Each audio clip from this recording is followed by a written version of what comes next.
Testing 1, 2, 3. Testing 1, 2, 3.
Okay, we're going to start the meeting. So please stand, flag salute.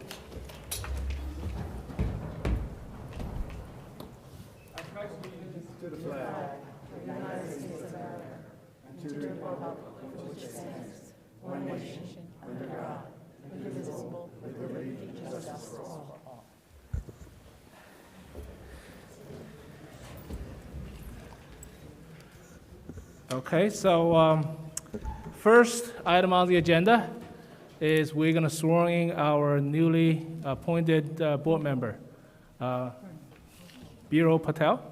So we have Honorable, our new county clerk, Nancy Pinkin, is going to do the swearing in. So please. Crystal, move the garbage can away. It doesn't look good.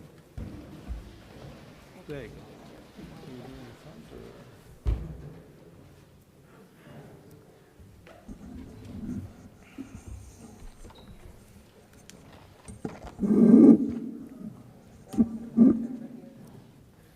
That's fine. Just stay right there.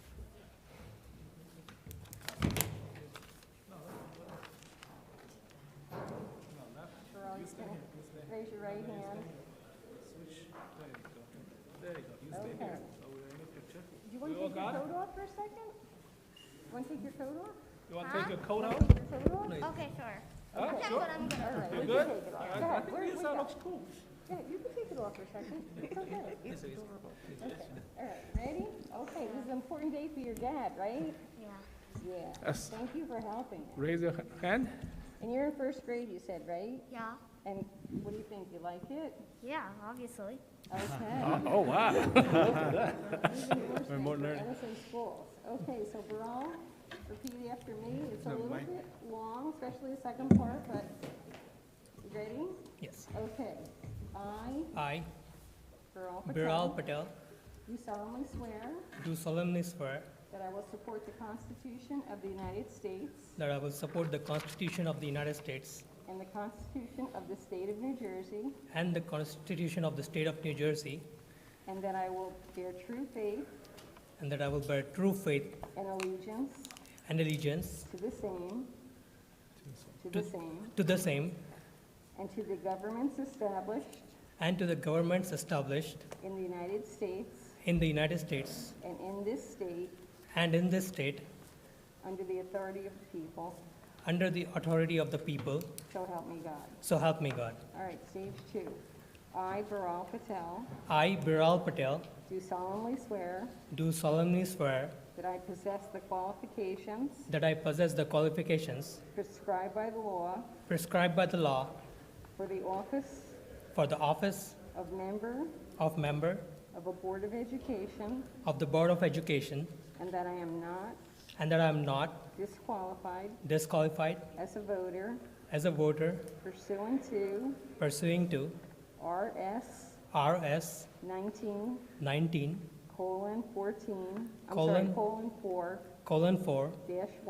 dash 1 nor disqualified or disqualified due to the conviction due to the conviction of a crime or offense of a crime or offense listed in listed in NJSA NJSA 18:12-1, 12-1, and that I will faithfully, and that I will faithfully, impartially, impartially, and justly and justly perform all the duties perform all the duties of that office of that office according to according to the best of my ability, the best of my ability, so help me God. so help me God. Congratulations. Thank you. Thank you.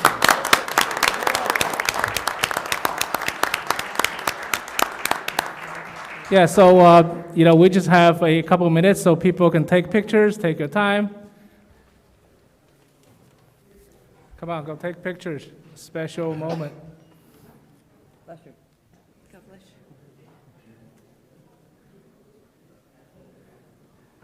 Yeah, parents.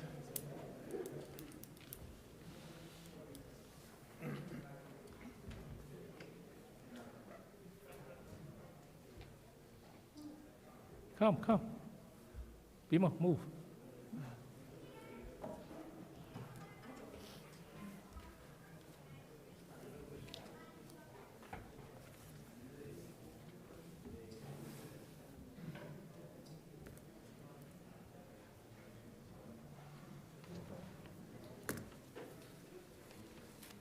Anybody else? Come on, take pictures. Of course, I'll take pictures.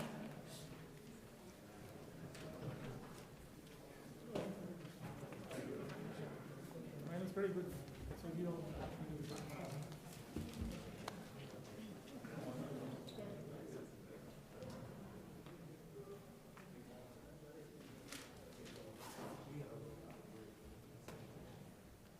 Yeah, you're good. All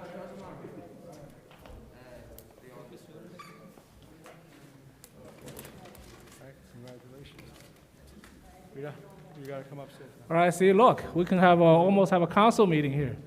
We have Councilman Joe Coyle, Councilwoman Joyce Shipp Freeman, and I saw Mr. Brescher over there. Just missed a couple, one more person. We can have a forum here. Or quorum. Huh? Quorum meeting, huh? Oh, illegal meetings. No, it's not a quorum, so it's okay. It's okay. It's all right. It's just, All right, so yeah, we just have a couple minutes. The people that want to leave, they can leave. Then we'll resume our meeting.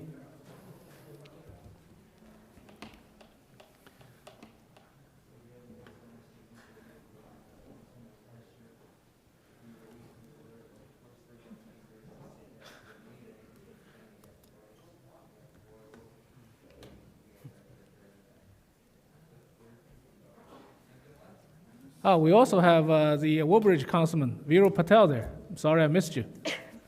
Hi, Viro. Oh, Woodbridge Councilman. Yes, Woodbridge, Viro, Mr. Patel, yes. Joe, Okay. All right.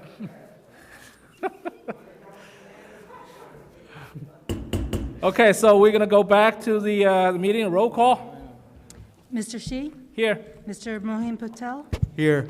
Ms. Peng, Here. Ms. Conway, Here. Dr. Chen, Here. Ms. Podolsky, Here. Ms. Madiker, Here. Ms. White, Here. Mr. Burrell Patel, Here. all present. Thank you. Opening statement, the New Jersey Open Public Meetings Act was enacted to ensure the right of the public to have advance notice of and to attend the meetings of public bodies at which any business affecting their interests is discussed or acted upon.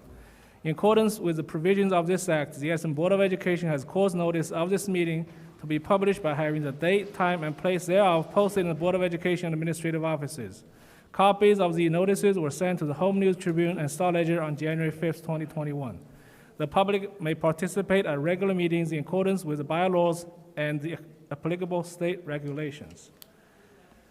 So first, let's public comments, resolutions only.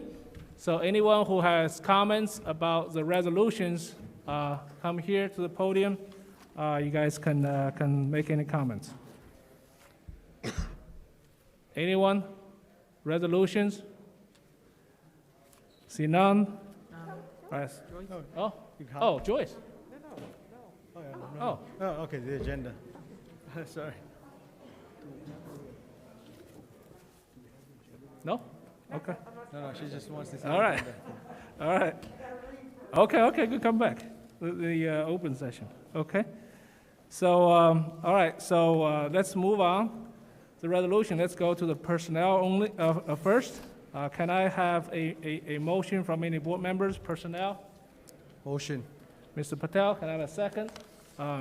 Shivi? Any board member comments on the personnel? Personnel? See none? Roll call? Mr. Burrell Patel, I'll abstain on that. Mrs. White, I have to abstain on Edison High's boys spring track and J.P. Stevens boys volleyball head coach. Everything else is fine. okay. Ms. Madiker, Yes. Ms. Podolsky, Yes. Dr. Chen, Yes. Yes. Ms. Conway, Yes. Ms. Peng, Yes. Mr. Mohin Patel, Yes, with a question though, just in regards to the time frame for the coaching, in regards to, it says January 26th. So for the coaching, is it for the winter session or for the spring session that we had, or for both? Which one? Which page?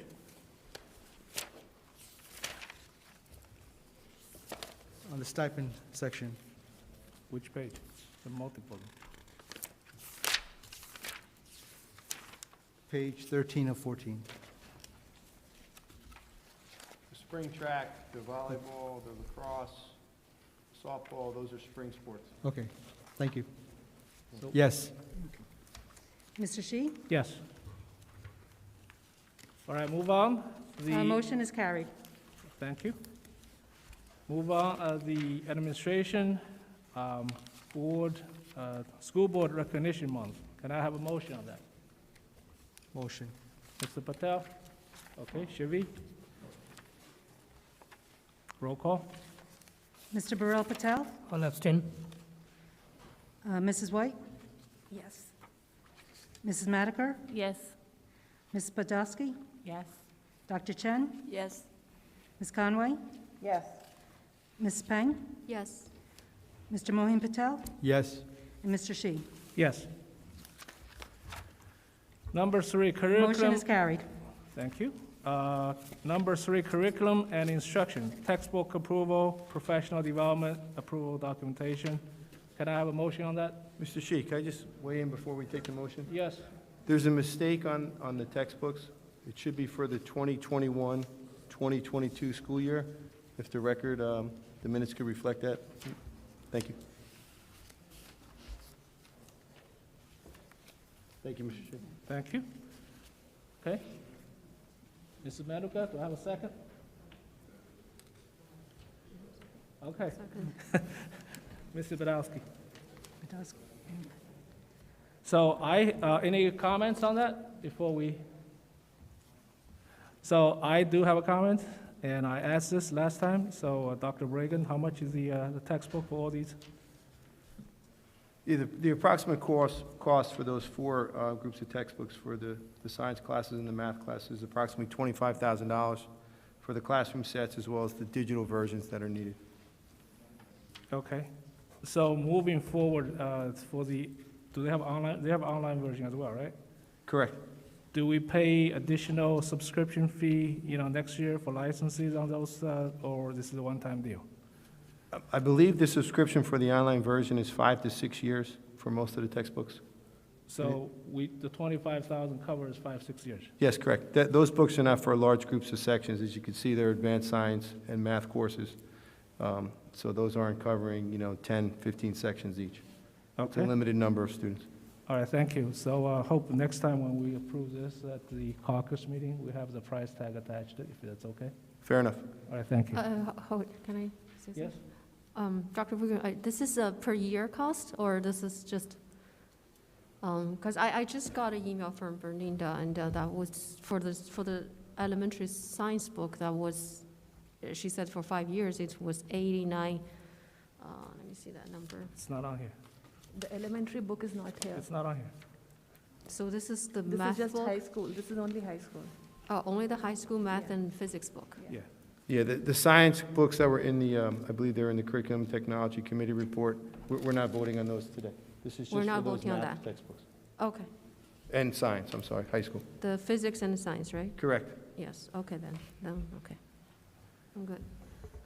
Okay, any other comments on this, on the curriculum instruction? Okay, we already have the motion, right? Yes. Okay, so roll call. Mr. Burrell Patel? Abstain. Mrs. White? Yes. Ms. Madiker? Yes. Ms. Podolsky? Yes. Dr. Chen? Yes. Ms. Conway? Yes. Mrs. Peng? Yes. Mr. Mohin Patel? Yes. And Mr. Shi? Yes, The motion is carried. okay. Out-of-district placements.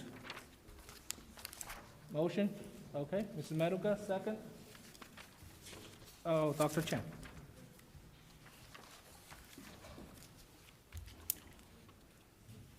Okay. Mr. Burrell Patel? Abstain. Mrs. White? Yes. Mrs. Madiker? Yes. Ms. Podolsky? Yes. Dr. Chen? Yes. Ms. Conway? Yes. Ms. Peng? Yes. Mr. Mohan Patel? Yes. Mr. Shi? Yes. On the finance, Motion is carried. thank you. On the finance section, the approval of minutes, board secretary report, finance resolutions. Any comments from board members?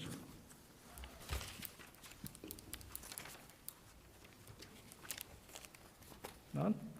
I do have a comment on number 8 for the finance resolution on the donation from Oak Tree Realty.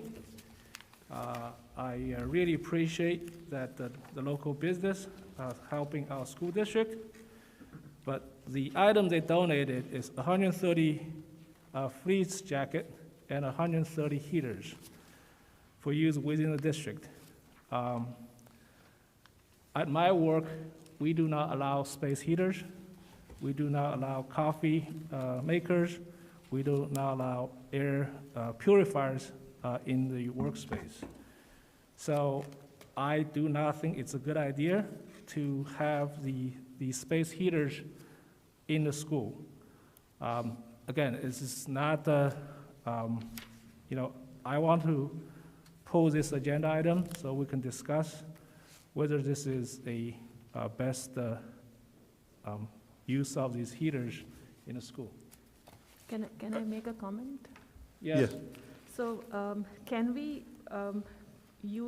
donate these to needy families, needy children? You know, not, if we don't need it in our schools, we could donate it to students? So let's, if that's the way, then it's not the school board taking that. We'll have the on-track realty donate to whatever they want. But I like to discuss this because I do worry about space heaters in our schools, because in my workplace, that's not allowed. And when our cleaning crew see that, they will confiscate those heaters and any personal devices.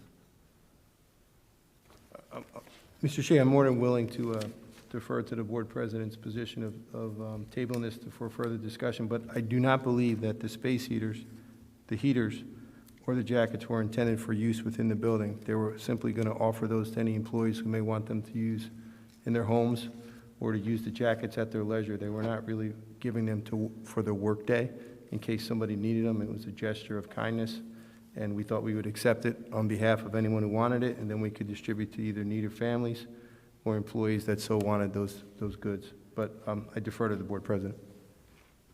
Yeah, the other things, I'm not sure that if the board accepts it and the people use it at their home and something happens, are we liable for that? So why don't we just table this, we'll discuss it. If everyone thinks okay, we'll bring it back. Otherwise, we'll contact the on-track realty. Can I have a motion I have a motion to table. Do I have a second? Second. Okay, Mr. Patel, can I have a roll call to table this item? Mr. Burrell Patel? Yes. Mrs. White? Yes. Mrs. Madiker? No. Mrs. Podolsky? Yes. Dr. Chen? Yes. Ms. Conway? Yes to table. Ms. Peng? Yes. Mr. Mohan Patel? Yes. Mr. Shi? Yes. All right, so we Motion is have, carried. all right, so it's tabled. So we have a motion for the remaining 2 items, right? Can I have a motion for that? Okay.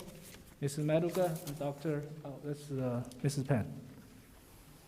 Roll call? Mr. Burrell Patel? Abstain. Mrs. White? I have to abstain on the minutes for December 2020, but everything else is good. Okay. Mrs. Madiker? Yes. Mrs. Podolsky? Yes. Dr. Chen? Yes. Ms. Conway? Yes. Mrs. Peng? Yes. Mr. Mohan Patel? Abstain on the minutes and yes to everything else. And Mr. Shi? Yes. Okay, motion is carried. Okay, committee reports, Curriculum and Technology Committee, Mrs. Pan. Okay, so the CTC committee has a meeting on January 15th, 2021, at 12 p.m. In attendance, it's me, Yuna Chen, Mohin Patel, Shivi, Gil, Beninda, and Diane. The items we discussed, first we discussed the revised and new curriculums. We are adding several new courses to the high school program studies. These courses will add more diversity to curriculum while meeting the requirement of the state mandates and appealing to students' interests. In addition, many of these courses will meet the dual enrollment requirement for Middlesex County College. There's a list here. I'm just going to highlight some of the few courses. For example, Introduction to Global Studies, Diversity and Multiculturalism in U.S. Society, and AP Art History. And there's like total of about 10 of them. Then we discussed the new textbook. This is, we're offering two new courses, mostly to our seniors. This is Calculus 3. This is for the students who wish to continue math or engineering studies. And Integrated Science. This is for students who wish to enroll in a survey science for a 4th year of science course. The previous committee already talked about the textbook. We talked about it briefly again, and we choose the textbook that best meets these state standards. For elementary science program, we have been looking for a good science program for our elementary school since about a year ago. The textbook is called, the program is called Elevated Science. It has been piloted in our elementary school and received good comments from teachers and students. This program included printed teacher and students materials. Some of them are consumables, digital access, and lab kits. This program is aligned with next generation science standards and provides support for teachers with embedded professional development. Students are given a scientific process workbook to be used throughout the lessons. Also, digital access allows the teacher students to view experiments, experience complete work online, as well as explore additional related concepts. So this would be a good improvement. AVID program, there's a district committee led by Supervisor Christine. We're revamping the AVID program, so we're making this more Edison-friendly. Mostly, we're making it more available. Right now, it's only available in Edison High. We are thinking about making it available to all the students in the school, including maybe starting from 6th grade even. So this program just mostly benefit for students, helping them developing skills and mindsets for academic success, college, and career goals. Lastly, we talked about the online courses. This is just in very early stage. We're trying to alleviate some of the overcrowding problem by introducing online courses. So students might be able to take this at home instead of having to use a classroom. The high school are looking forward to offer some online courses for the next school year. So we're going to continue to discuss this, and hopefully we're going to hear more about it. The meeting adjourned about 1 p.m. That's it. Thank you, Mrs. Pan. Any board members' comments for Mrs. Pan on the minutes? I have a question. Yes, go ahead. Shannon, on the elementary science program, it was already piloted, but how many schools was it piloted in? Bernina has the numbers, but I think it's almost every school they were piloting. I don't know how many classes, but when we talk about it, she said every school it has been piloting every elementary school. And were there any other programs that were also piloted, but this one was chosen? I don't think so. I think this is the only one. Yeah. Dr. Brigham? I don't think we have many choices. It doesn't seem like we have a lot to choose from. We can get that information for the full board, and I'll report that out tomorrow, if that makes sense. Okay, any other comments for Mrs. Pan? Okay. All right, so move on. Upcoming meetings. So the next caucus meeting will be Thursday on February 18th. We're going back to Edison High at 7 o'clock. And the public meeting is at Edison High again on February 23rd at 7 p.m. Okay. Now we're open for board member comments. Mr. Patel, I think you have some comments. Thank you very much, everyone who came here today, everyone watching online. It's really an honor. Thank you so much to the Board of Education for providing an honor to serve for this position. I will try my best to maintain the honor, dignity, and the integrity of this position. The fact that so many well-qualified residents applied for this position is really incredible, and that makes me more humble. In last meeting, during the last week, during the presentation, I went over more details about my volunteering and community service, because that's the part of my resume which is unpaid, similar to this new BOE position. So for those who know me from my community service and volunteering all these years, and for those who are cheering for me, thank you very much. For those who do not know me and would like and are interested, I would like to introduce my credentials. I have bachelor's and master's degree in computer science with over 35 professional certifications. I work for IBM Watson Health in healthcare and technology domain. I'm a proud parent of a child in Edison Township Elementary School. I would like to get back to my volunteering and community service because that's really my passion. And I would like to say a quote from my guru, Pramukh Swami Maharaj: "In the joy of others lies our own." I very passionately believe in that.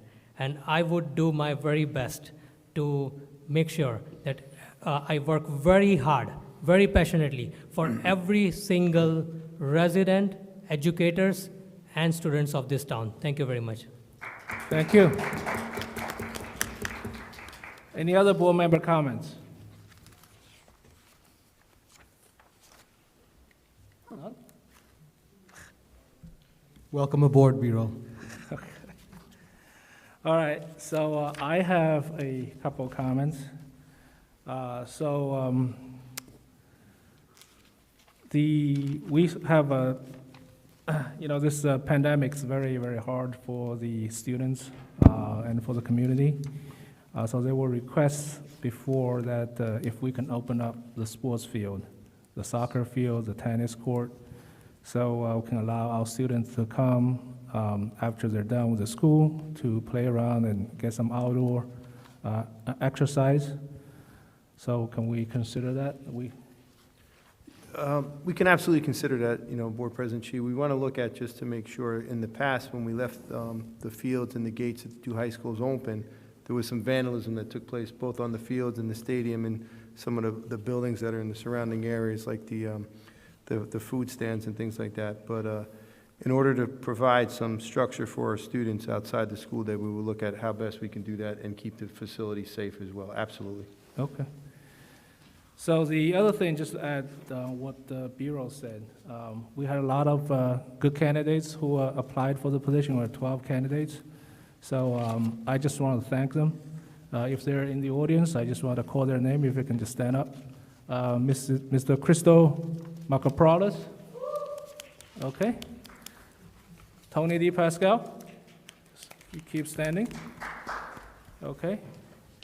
Yash Pandya. Yash is not here.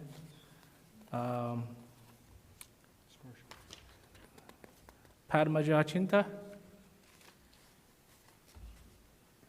Sunil Roberts. Keep standing. Brad Baker. Brad is not here. Dr. Buomono. Buomono.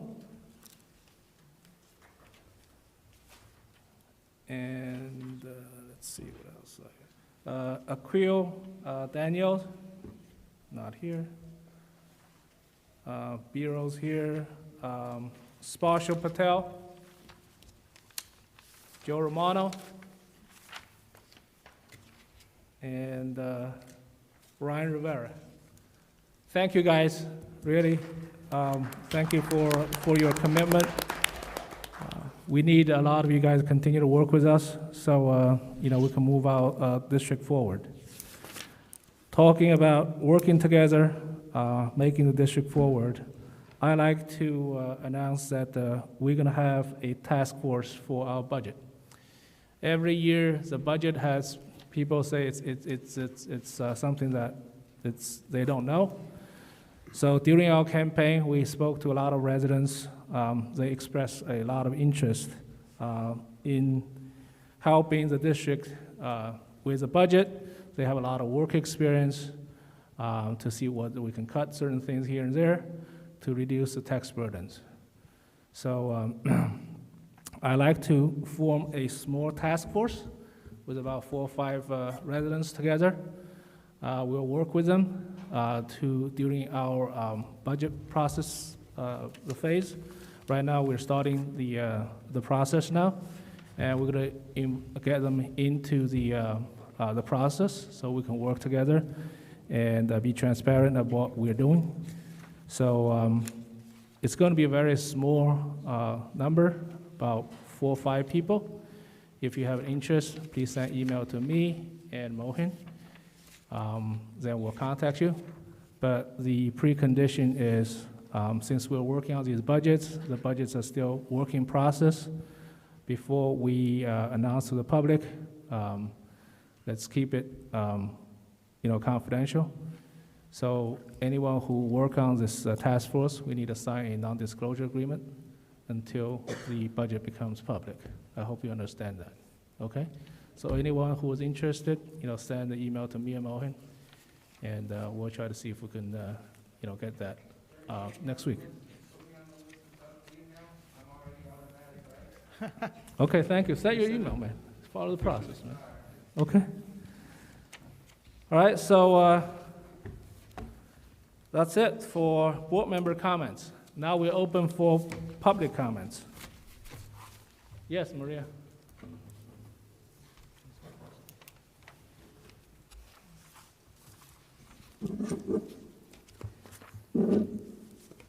Maria Orchid, 83 Jefferson. Thank you everybody for having this meeting today. My first point of contention is I was wondering if we know what kind of harm we're inflicting on our children by keeping them virtual. How are we meeting the children's needs? What is the suicide rate for the children that have to be at home because of this pandemic? Are we reaching out to them for help? Are we reaching out for the parents for help? What kind of socializations are we having with these children? What kind of support groups are we doing with these children? My next thing is, have we met with the township to discuss our overcrowding issues? Are there any plans to meet with the township to going forward, to come up with some type of solution when the schools do open and everyone comes back? What programs have you put in place for the students that have lost precious time, that are regressing or not keeping up with their assignments? Are the taxpayers getting any tax rebate or tax back for the services that aren't being offered? How are we helping our trades programs for students who don't want to go to college? And the last one, can we have some Board of Education meetings on Zoom again? Sometimes the parents can't be here to express their concerns because they're home with their kids. Thank you for your time. Thank you. All right, so Dr. Bragan, you want to start? And, you know what, why don't we have Mrs. White start on the township side? Hi, today I reached out to Council President Deal to schedule an appointment, with a group of people for the liaison committee. I did send him an email. I haven't received an answer as yet.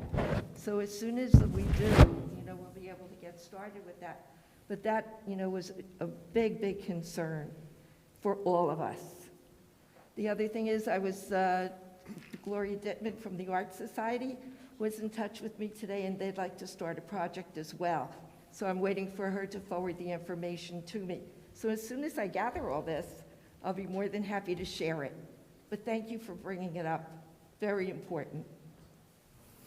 And we just have a councilwoman here. She told me she is the member on the township, what do you call it? School board liaison committee, right? So we have Joyce and Sam Joshi, and who else? AJ? Okay, so 3 of them, all right? So looking forward to the meeting, the collaboration with the council, the new team. All right, educator, right? You know what we need. Thank you very much. All right, Dr. Bragan, the remaining of the Sure. easy questions. Yeah, and just on the same thing with the coordination with the township, we've been working with the mayor's office and trying to coordinate some of the properties. We've talked at this meeting about the old National Guard base off in the Truman. We've talked about the Stelton School possibilities, and we're continuing to talk with the township about those possibilities. What that actually looks like in practice, I don't know, and we're looking at doing everything we can in partnering. We have a great working relationship with the town council members as well as the president as well as the mayor, and doing all that we can to offset the overcrowding because it is an issue. As you heard at the curriculum committee report too, we're looking at the possibility of expanding some of the online courses when this is over for some of our high school students. Many colleges offer hybrid instruction as a mode of instruction even when there isn't a pandemic, and moving towards some degree of that. Possibly, we haven't had this discussion at the board level outside the committees, could help prepare them for that college life and also ease some of our overcrowding if that was offered to a group of students, and we would only be looking at the high school level potentially. So those are some of the things. But we are obviously always open to working with the township on open spaces and buildings and places that we could utilize for education. Regarding are we aware of the dangers and what our students are going through in the totally remote? 100%. If I could say tomorrow we open J.P. Stevens and all 2,600 students come back, I would do it. But I can't say that, and we can't do it as a board and feel comfortable that everybody could be safe in that type of environment. So we're not doing it because we're erring on the side of caution for health and wellness. And while we do recognize that there are some learning losses and difficulties, I think those are better than having people actually pass away because they got exposed to the virus in school. We don't want that. We hope that doesn't happen. We hope nobody gets ill anymore, and we're doing the best we can. If you follow the media, like I try to be data-driven and look at all the information from the Centers for Disease Control and the Johns Hopkins information, this is about 10 days in a row where the overall metrics as far as new incidence of cases, hospitalizations, and deaths have declined. It would look like, with my fingers crossed, that we're getting beyond the spike from the holidays, which everyone in the country anticipated would happen. However, as we're going down the downward trajectory, 5,000 cases a day in New Jersey is still over 1,000 more than at our worst time in March and April. So we're not ready yet.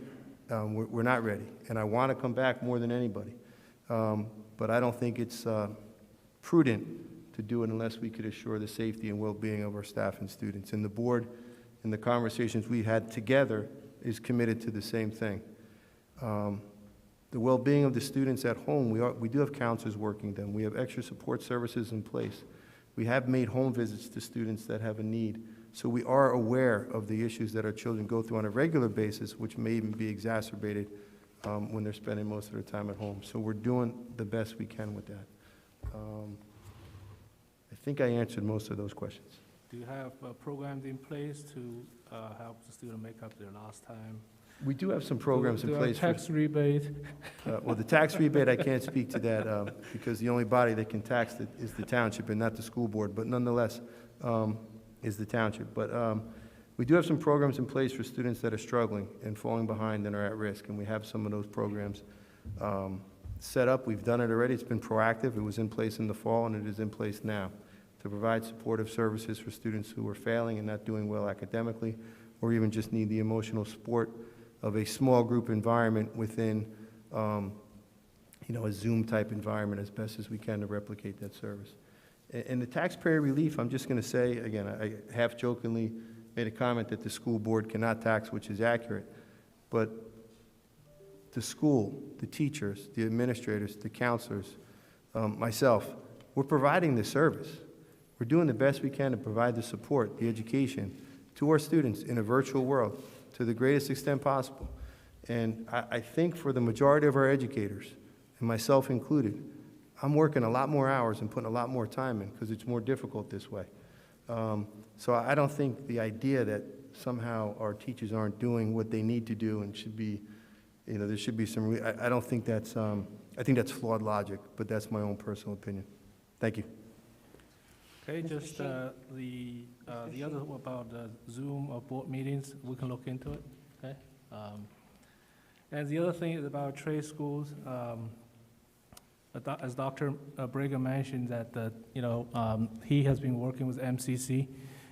It's not called MCC anymore. What is it called? Middlesex College. Middlesex College, I'm sorry. They lost the seat. Okay. MC, okay. Middlesex College. And we will definitely look into working with possible, trade unions or whatever. They have any training programs. We're going to look into that. And not everyone is going to go to college, right? That's a reality. And we need to get these students ready. So, for me, that are those 3 C's in our school district, right? For the kids who's ready to go to college, we need to make them college ready. For the kids who's not going to go to college, we need to make sure they're career ready. And the most important thing, our school district students, they need to be good citizens. So 3 C's is what we try to accomplish, right? Just on that, Mr. Shi, you reminded me of something. Do you mind if I weigh in on that? Yeah, go ahead, yeah. Ms. Polakowski is in charge of our secondary instructional program. She brought to me a while ago a couple programs about vocational opportunities, and one of those is Micro Works. If you guys are familiar with Dirty Jobs and Deadliest Catch, Mike Rowe from TV fame and Discovery Channel. Well, he has a project called Micro Works where they set up scholarship programs for people to enter into the trades, because believe it or not, in this country, we have a shortage of tradesmen, people that are welders, people that are pipe fitters and steam fitters. And while a college education is something that we aspire for many of our kids, for some of our kids, the path is best chosen in a vocation that can earn them more than a living wage and a successful life. So I applaud Ms. Polakowski for bringing that to my attention.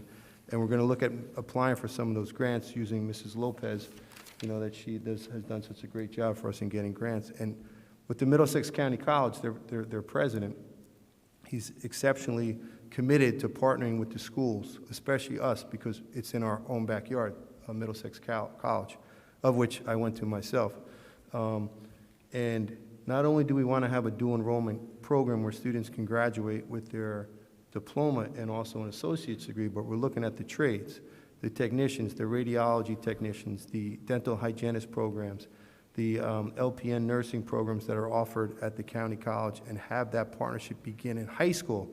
So the transition is not only cheaper, but it's almost, it's more than halfway done potentially when they get there. So we're in all those conversations because as the board president said, those are really important options for many of our kids. Not all, but we're a comprehensive high school. We have everybody from students going to West Point, Annapolis, and Harvard to students that are going directly into the workforce. So we want to be able to cover all those as best we can. Thank you. All right, thank you. Yeah, the other thing just reminded me that I read it somewhere that, in the Radon Center, there's a big carpenter union building. It's a really, really nice building. I think they have some kind of training programs.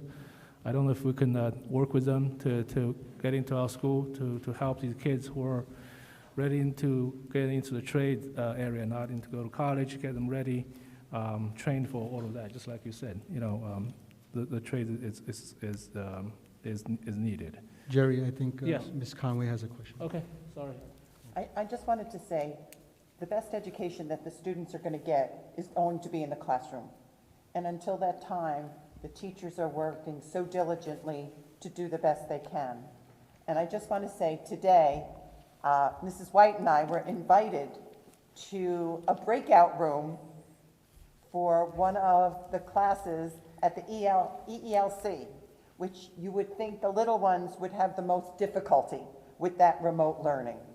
Well, we went and we attended virtually, and the teacher, Mrs.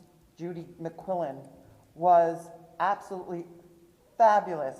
Those little ones were so attentive. It went for a straight half an hour. 4-year-olds able to attend to the lessons for that period of time was unbelievable. And I said to her, I didn't think this was possible, that you'd be able to do this, especially with the little ones. But the teachers are working so diligently, And when I speak to different ones at different times and I hear everything that they're working on, I am just so impressed and know that they are doing the best job they could possibly do for these students. And until that time, when we get back into the classroom, I actually feel confident that our teachers are doing a phenomenal job for our students. And with the extra programs that have been initiated into the program so far to give added support, I actually feel confident that I thank Dr. Bragan for his leadership and for the incentive that's gone out to the entire staff to feel comfortable that they're doing the right thing for our students. Okay, thank you. I just want to add something that special ed population is dear in our heart. They need the extra attention. So I think Dr. Bragan's also trying to work something out. But right now, there's nothing to report. We'll try to work on it. Once we have something, that we'll let the public know. So yeah, it's important to us, various the special ed students. So any other board member comments? Oh, I'm sorry, public comments? Yeah, you go, okay. Yes, you, yes. I think he's next. At the outset, I want to thank the board for this month of recognition. Name, address, please. Sorry? Name. Sunil Robert Vupula, and including the freshman board member, congratulations, looking forward. When there's so much of a bench waiting in the wings to serve, it's only a good sign for the township and the community at large that there is so much of vibrancy in the community. I want to just change gears and just talk a little about some of the losses that are happening in the social skills element, a topic very dear to me, particularly at the outbound high school and kids. For the period that we are losing, we're really going to be struggling to make up for them, because once that window is lost, there is no way. So while we can put all the extra efforts to take care of the academic side, I'm just curious to know what else can we do to sort of have, just like we are thinking of bringing some sports back or open up some sports arenas so that they can come together and play. Is there some program or idea that we can bring back some of the co-curricular and the other things that they would do in the school year in terms of leadership, public speaking, the UN, the other group activities that they are so used to doing? Okay, that's it? All right. So, Dr. Bragan, you want to? We are definitely aware of that, and I think you raise a great point. The social emotional learning deficits that are taking place are difficult, and those are things that we have to mitigate.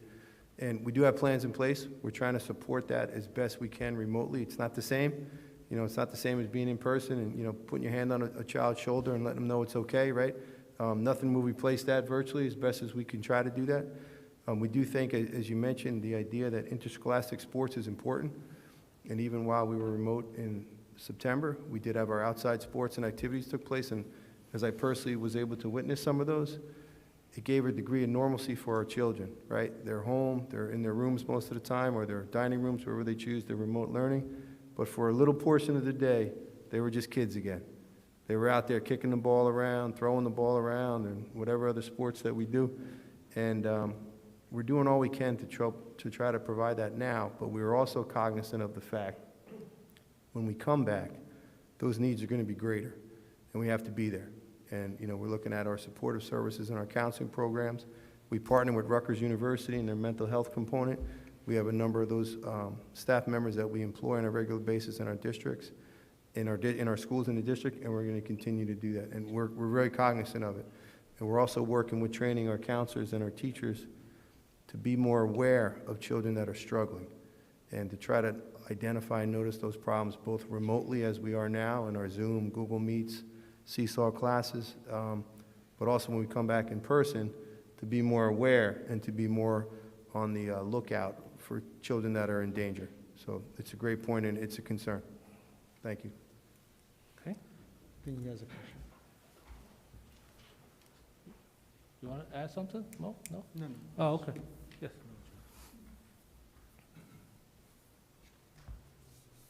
Good evening. Will Thomas, 35 Markham Road. My voice a little choppy. I currently own a minor league football team called the Jersey Sharks. And we had the pleasure of playing at, J.P. Stevens for our home games.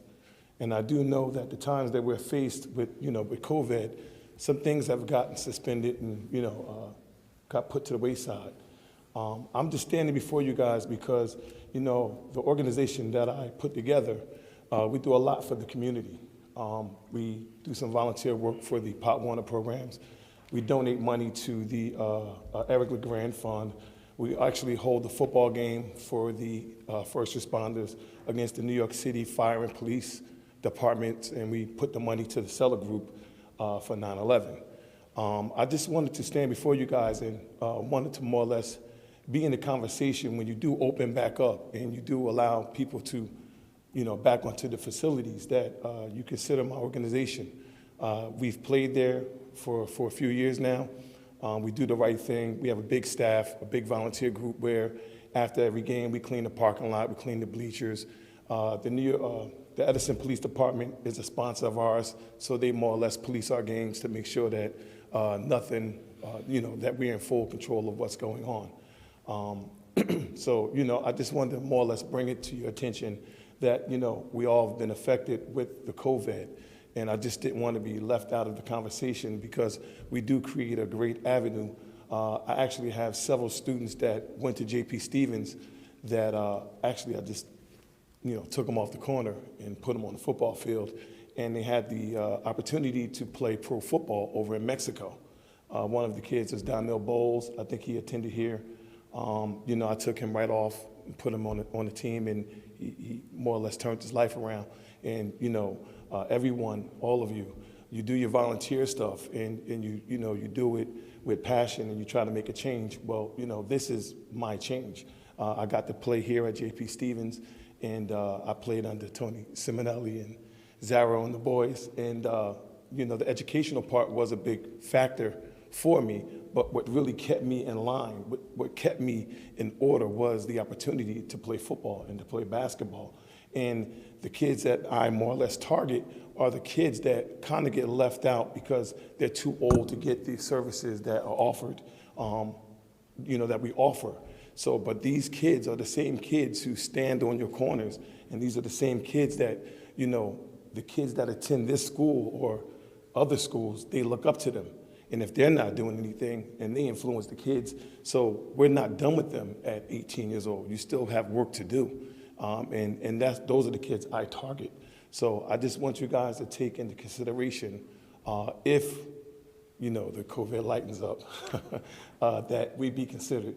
Our season starts in July. We purposely do not play football during the school year because we know it's kind of hard to do that. So that's all I had to say. And thank you very much for taking the time to listen.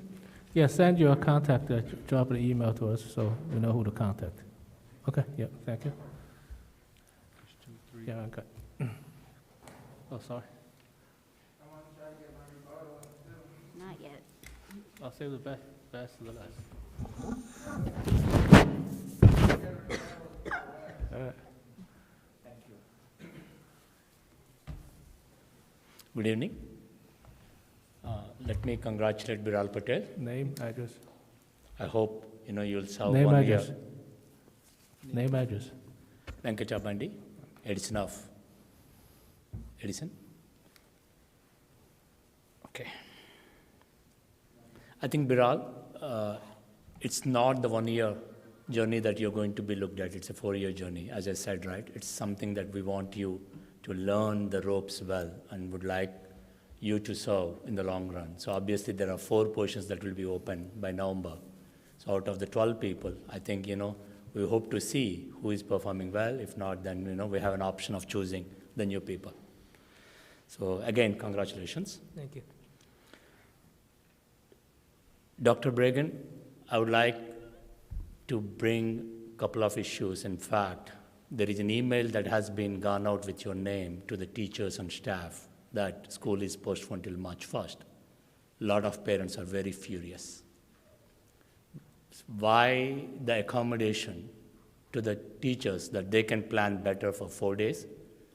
Why the parents are not given the same courtesy? Because a lot of parents on the Facebook and WhatsApp are questioning that we all committed to come to the office on Monday morning, and now where would we find babysitters or nannies at home to take care of the kids?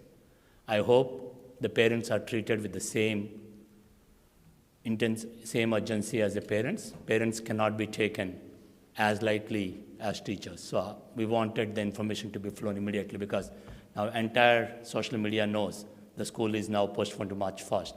So I appreciate in future that that gap can be filled.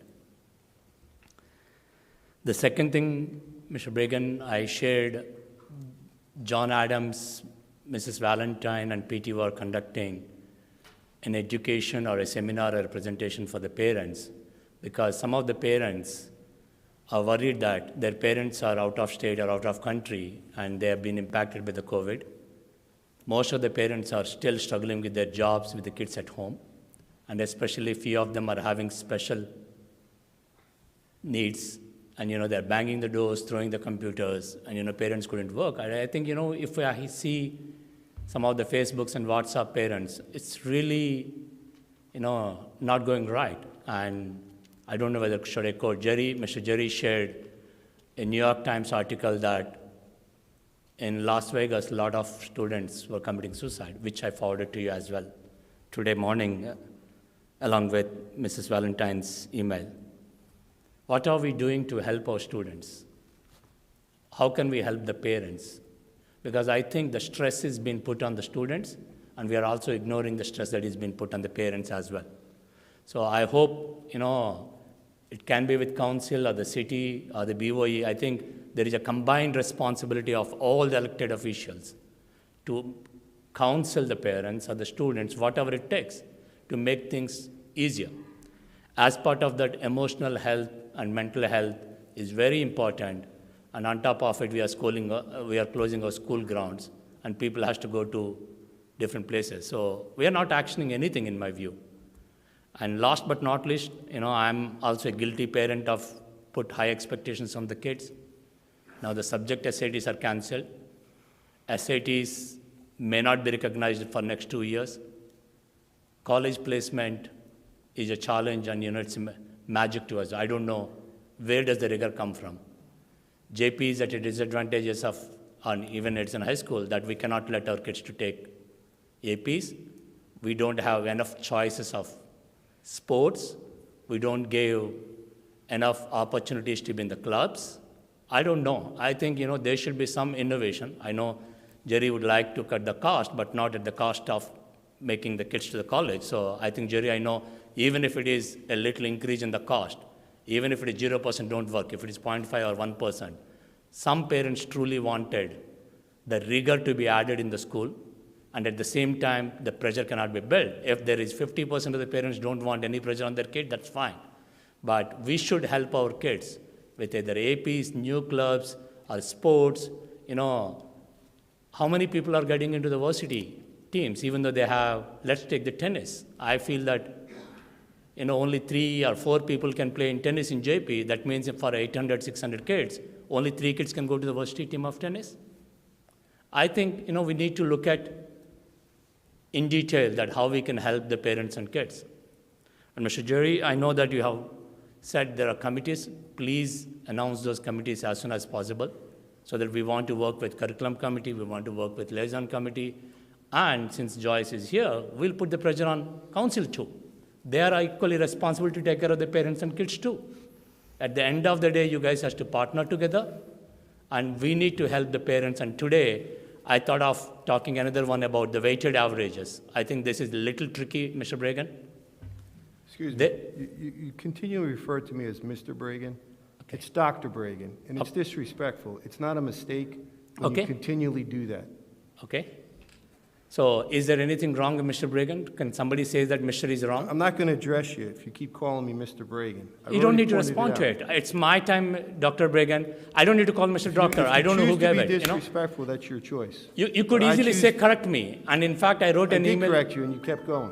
Okay, but you don't need to say that, you know, it's you know, I'm not an arrogant person to say Mr. or Doctor. English Okay. is a foreign language for me. You need to understand that for me, Mr. is It respectable wasn't too. about language. Pardon? It wasn't about language. Venkat, So what is it about? Time So what is the difference? Please don't know educate what us. it's about. Please educate us. Venkat, Difference between. time is up. No, Mr. Jerry. Mr. Jerry, I will tell you sometimes that Doctor and Mr. are equal to me. If it is wrong, let the lawyer say that to me. well, you can come back. I'm more happy to get English coaching from him, but he's not happy that he made a mistake of sending it to the staff, ignoring the parents, and now trying to torture me Venkat, this way. Venkat. I see the retaliation, Mr. Jerry. Venkat, time's up, okay? Yeah. You can come back to talk more, okay? Your time's up. We'll try to address your questions. He stopped me and you still say that my time is up, Mr. Jerry? Your time's up. It's already, He stopped me there. I didn't continue that. So where is the time, at what time he stopped me? right before, 8 seconds? You have 8 seconds. Okay.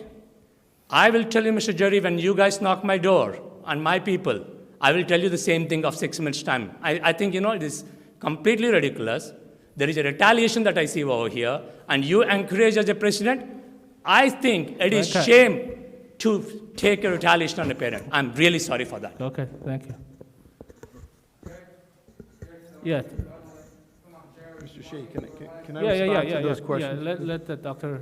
Bregan respond to that, yes. You know, No, next is Councilman. normally we have questions and then we respond to them. Yeah. So, you know, there was a couple accusations there. One was about retaliation and so on and so forth. I'm not someone who beats my chest and says, call me this, call me that. But when repeatedly someone uses the salutation of Mr. instead of Doctor, I feel compelled to correct it. And if it was interpreted that was a miscommunication due to a language barrier, for that I apologize. I didn't perceive it that way. Perhaps that was my error. It's your time. It's my time now, sir. Okay. Venkat. It's not about legality, and you already had One your at a time. time. It's about respect, and you choose to show it or not. That's your choice. Well said. Regardless, the information went out. The decision was made late in the day today in consultation with the Department of Health, in consultation with our Board of Education, to postpone the return to hybrid instruction until March 1st. I already spoke to that. I do believe that's the best course of action, and as a superintendent, with the direction of the board, we made that decision. We also made the decision to inform our employees before we informed the parents. We had a board meeting tonight, otherwise we would have sent out correspondence this evening, but obviously my presence here is required and needed so that that'll come out first thing tomorrow morning. It was not anything that was done with malicious or with negative intent. It was to inform the employees prior to informing the parents. I mean no disrespect by that, but sometimes when we send all the communications out at the same time, the employees feel that they should have known ahead of time because they're the ones working for the district. As a parent, I can understand how they may perceive that the other way, and I'll own that. We will send the communication out to the parents tomorrow explaining our position. We are cognizant of the needs of the children. I mentioned that. We don't do these decisions lightly. And we're in a school district right now where our survey for the third marking period, we have about 15,000 responses out of our almost 17,000 students. 19.5% of the students chose, if they had the option, to come in person. That means more than 80% are choosing to stay home whether we're open or not. That's the vast majority of our families. And to ignore them to come in and make it more difficult for everyone in the hybrid model when there is still some safety concerns in the community is just not prudent. It's not malicious. It's not against anyone. I'm for everyone. I'm for the children. That's what we're here for. That's what the board's here for. So I take offense and umbrage to that comment. Regarding the support for our parents, we're here for the parents. We want to provide as much support as we can. We've offered things on how to help their children in the Zoom environments, in the seesaw environments for the younger children. We do that. As far as opportunities for clubs, we have as many clubs as I can possibly imagine at both of our high schools. We have so many clubs and opportunities that they're not filled. So if there's an idea for a different club or a different team, we're looking into it. We put out a survey for the possibility of starting a cricket league. I think that would be great. The board is committed to creating cricket pitches right now we're putting them in at Woodrow Wilson when the weather breaks at Woodrow Wilson Middle School. So those are sports that we've surveyed our community that there is interest in. We actually had more girls at middle school that were interested in cricket than boys. I didn't know girls played that sport, but I'm learning too.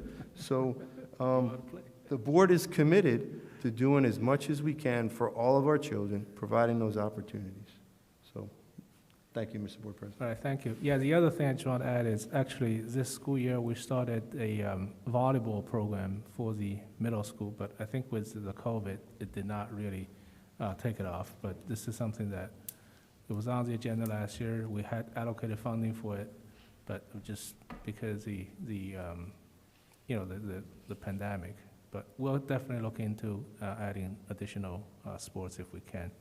But there are certain limitations, right? We're limited with our fields. We're limited because the total number of students, the student body is huge, and you can only have so many people on a sports team. And you don't want to have the kid on a sport team which they don't have a playtime. So we'll try to balance it out, and we'll see that what else that we can do to add back into it. Okay, thank you. So, Joyce.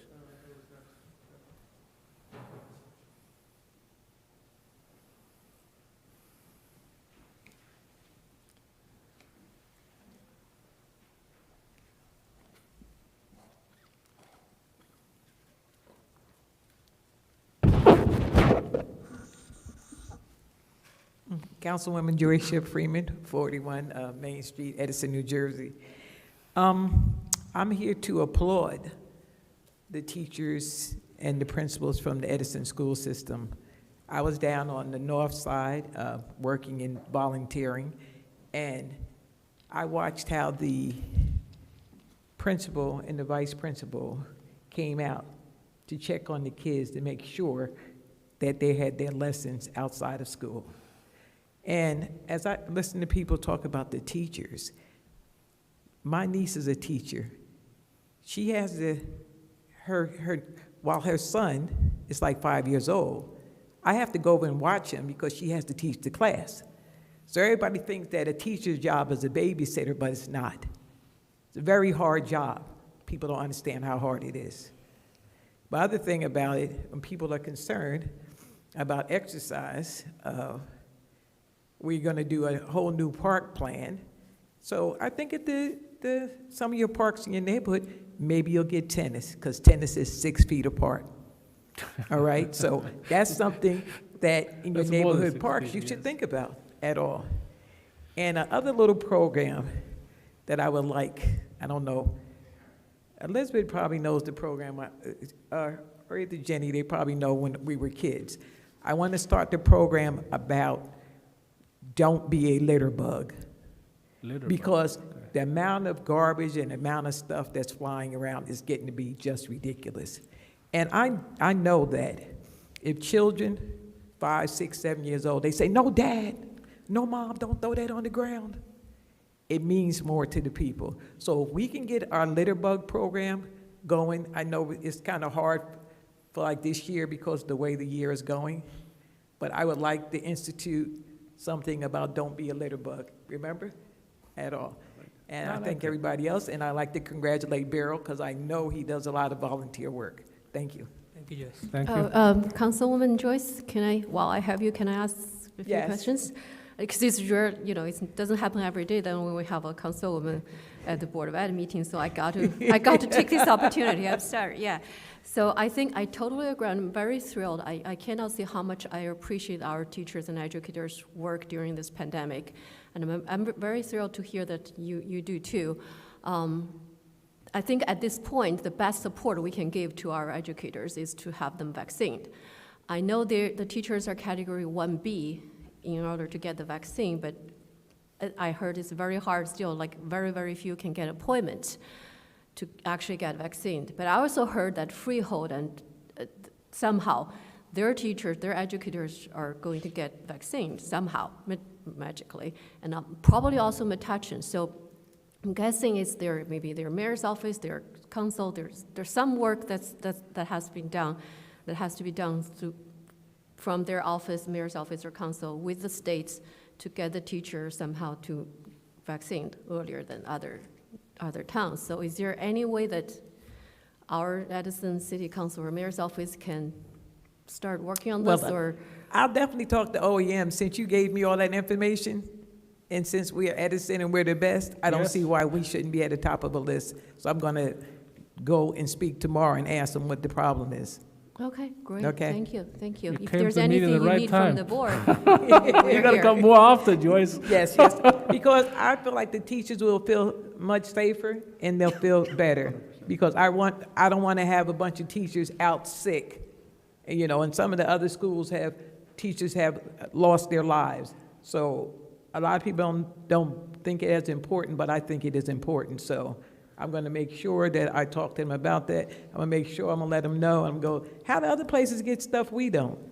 Come on now. We got to do better. Yes. Okay? And the other thing is that, you know, if Tosh needs some collaborations with the schools, you know, we can, you know, talk to our nurses to see if they can go out and you know, help, you know, vaccinate in the community and so on. We can even probably open up our school if school is not in session as a, you know, vaccine site for a day or something like that. Yes, because a lot of collaboration we can do. Yes, because we're having problems getting vaccinations for the people over 65.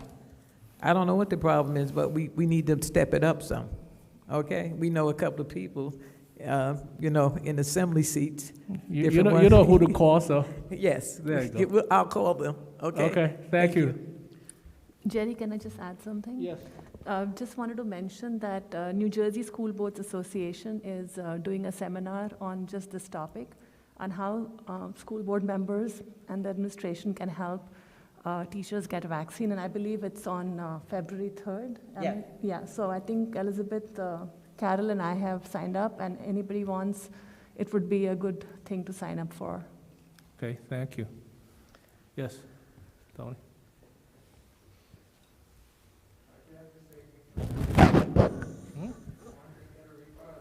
I save the best to the last, man.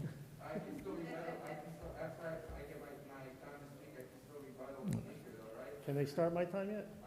Thank you. Tony Pasquale, Pine Street, Edison. So first thing I want to say is, you know, as I'm sure most of you know, I have a special needs child who's 18, and I have to say that as difficult as it's been, you know, for him learning in this atmosphere and remote being home, I have to say the teachers have been phenomenal. The case manager that we have has been phenomenal. She does a once-a-week fun day with the kids after school's over, and I don't know if other case managers do that, but if they don't, I just think maybe Mr. Conklin might want to kind of, you know, ask if anybody is available to do that, because it's something that, you know, my son looks forward to every week. It's just something that the kids, and there's some teachers that get on, and a special guest, and it's just a whole fun time for them. And it's a great time for them to just to be with other children. And then the other thing is, do we have like the different clubs and stuff? Are they occurring now, like via Zoom? Is what I'm curious on. Okay. And then with this finance task force, you and Mr. Patel are going to be, Mr. Shi and Mr. Patel are going to be getting resumes in. So the question I have is, who then will decide to be on the task force? Is that a vote from the board? No. Or is that just an appointed of the president? Okay, yeah, let's finish your questions. Yeah. Okay, that's fine.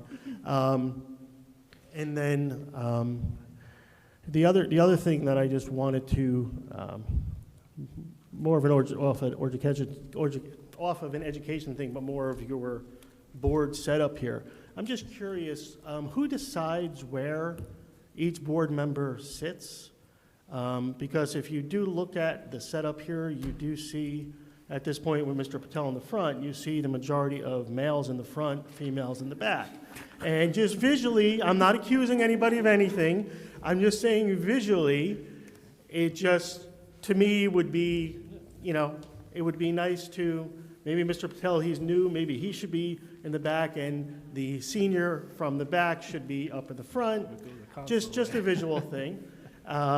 This is a better view, actually. I'm just asking questions.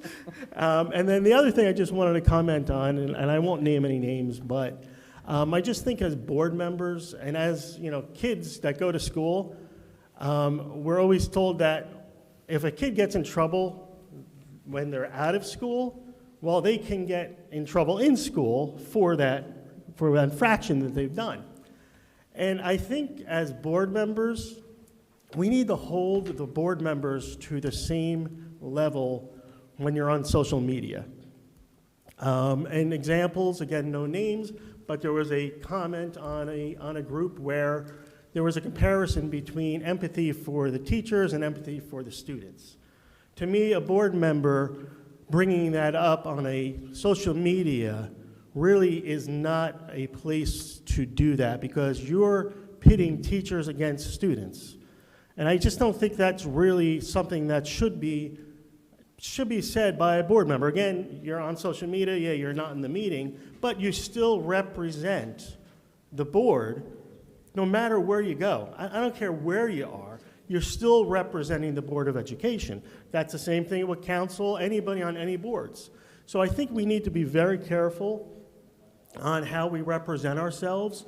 Also, you know, just posting pictures on how great it is that we're doing all this work and stuff. And, you know, again, you're a board. So overshadowing the board by posting a picture because you have a desk with millions of books on it and you're reading them all, I think we just need to be careful, again, with the visual that you're trying to portray. Are you trying to be the single savior of the district, or are you part of a group that makes decisions? So again, it's just something that I visually have seen and something I just wanted to bring up. So thank you. All right, thank you. So Dr. Bragan, you want to address the clubs? Are they happening? The clubs are happening as best as they can, virtually, and they've been, you know, since March when we were out initially. Obviously, some are better in person, right? You know, and they're limited. If you're in the art club, it's only limited to digital art and things like that, as opposed to the multimedia you would be able to do in person. But they're doing the best they can to try to have a degree of normalcy for the children. Okay, as the question about the task force for the budget, this is the board president creates the position, the committee, and the board president has the authority to appoint who is there. And that goes with the follow with our board policy. I forgot the policy number that Hope just showed me. The seating chart, the board president assigned the seating chart, and I think the upper stairs, it's a better view. So, when I assign the seat, I usually go by seniority, and the people who are more senior, they come into the middle, and the junior people go into the side. So that's how it assigned. But if we going back to the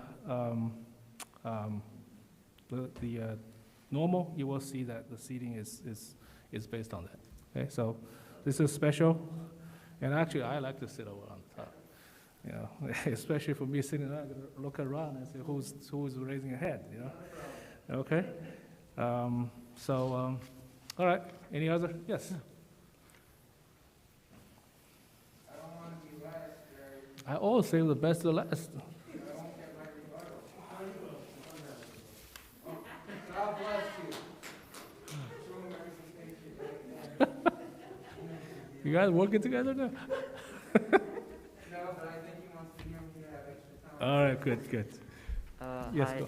So before I start, I'm a student, so am I allowed to give comments? Yes, Absolutely. absolutely. We love student comments. If you feel comfortable, you can take the mask away, you can I'll just clean keep it up, on. whatever you feel, yes. Okay. Yeah, so my name is Sayam Shah. I live in San Marigold Court, and I'm a 11th grader at JP Stevens High School. Okay. And I want to focus on three things. So the first thing is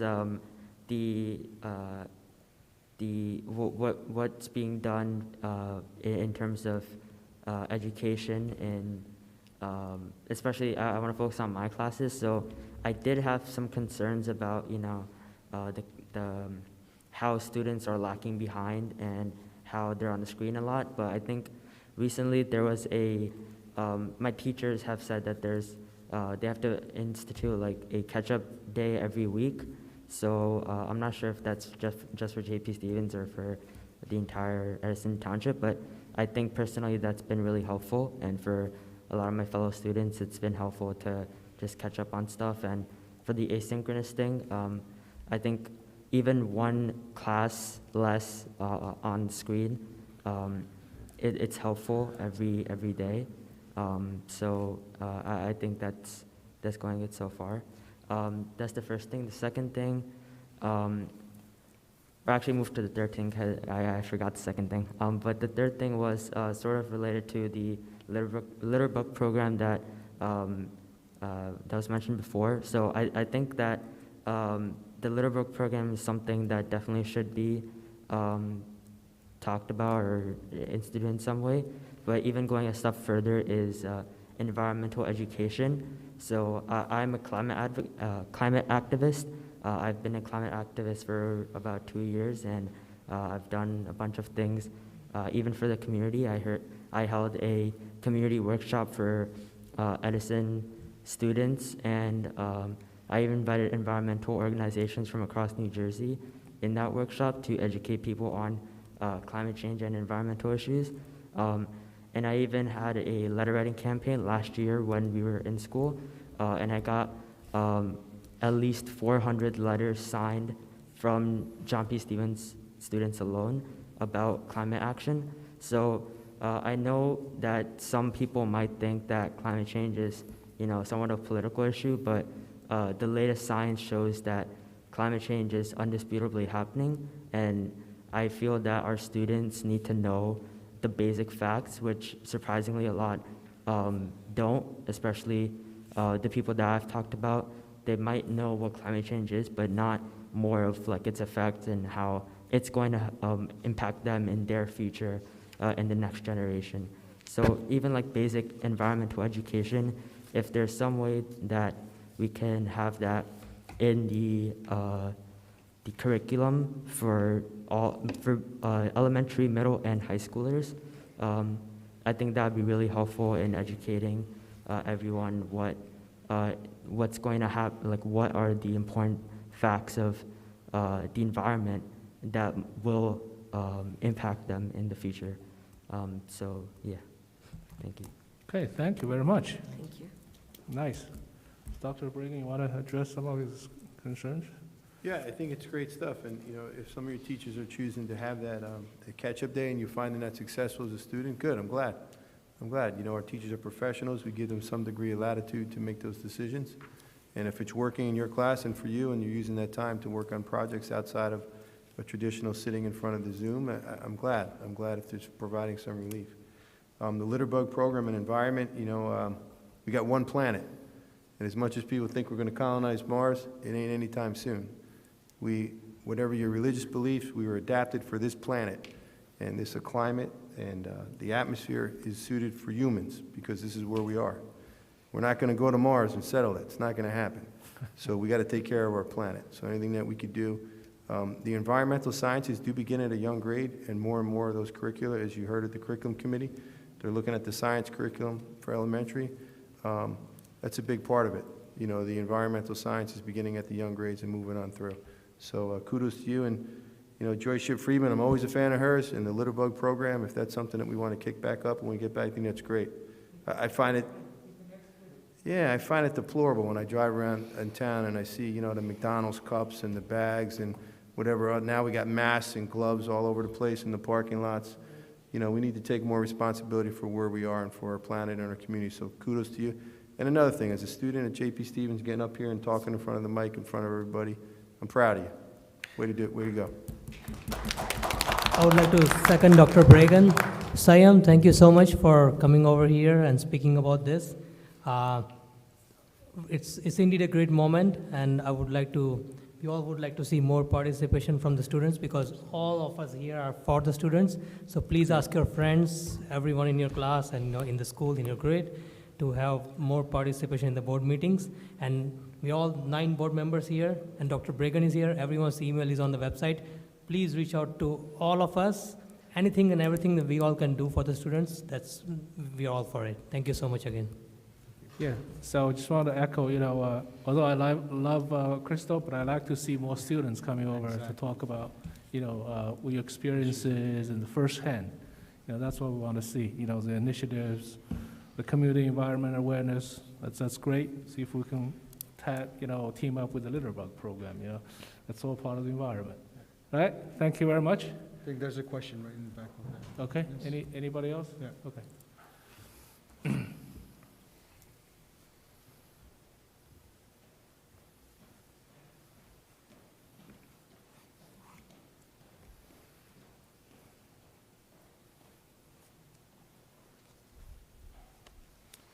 Good evening, everybody. My name is Daniel Boslett. I live at 5B Center Street in Madison. I've been here in this town my entire life. I went to Edison High School, went through all the schools. I knew Dr. Bragan when he was Coach Bragan. He coached me.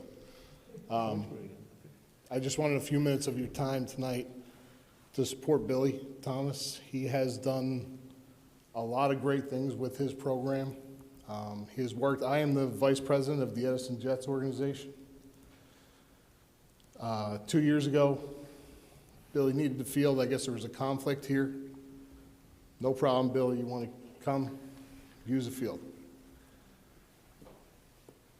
Danny, he tells me, make sure all the kids come. All the kids, they get in for nothing. We're not charging any of the kids. If they got a Jets jersey on, get them in here. The boys came. Every single player on his team after the game stuck around. As long as there was a Edison Jets player there, his players stuck around.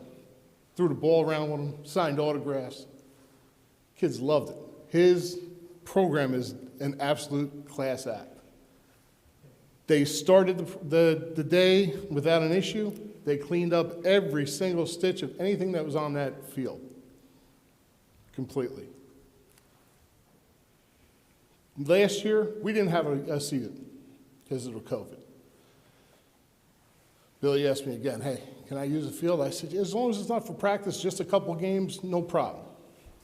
Same thing. Every time I went over there, because I take care of the field, nothing was left awry. There wasn't a stitch of garbage anywhere in the entire field. Everything was cleaned up and straightened up and put away. But the one thing that sticks in my heart with his team was not what they did when they played on that one Saturday 2 years ago. It's not what they did last year using our field. And I forgot to mention this, it's not the uniforms and the money that he's donated to us. Danny, you guys keep the gate. Open up your snack stand and make some money. 2 years ago when they played on a Saturday, our program was playing on Sunday. So our kids they went and had a great time. They got a professional team on their field and everything was fantastic. Well, you know who was there on Sunday watching my kids play? At least half of his team came in their shirts to support my kids. These are little kids from 6 to 14 years old. They took up half the stands. The parents couldn't even find somewhere to sit because they had football players all over the place. It was wonderful. It was a wonderful experience, and it really stuck with me on what kind of gentleman that he's got on that team. These guys play for free. They got to pay for their own uniforms. They're not making money. They're not big famous people. But those kids don't know that. And the way that they treated my boys and the way they treated those kids and encouraged them to, every one of them, keep doing good in school, guys. Don't get in trouble. Listen to your parents. Listen to your coaches. It was a wonderful experience. And no matter what the board does, I felt it was my responsibility to stand up for him and explain to you guys the experience that I've had with his program and that I really don't think it's a risk for the Edison Board of Ed to give him an opportunity to continue with his work that he does, because there's definitely unsung things that are done by his program that people don't know about. That's important. Thank you for your time. Okay, thank you.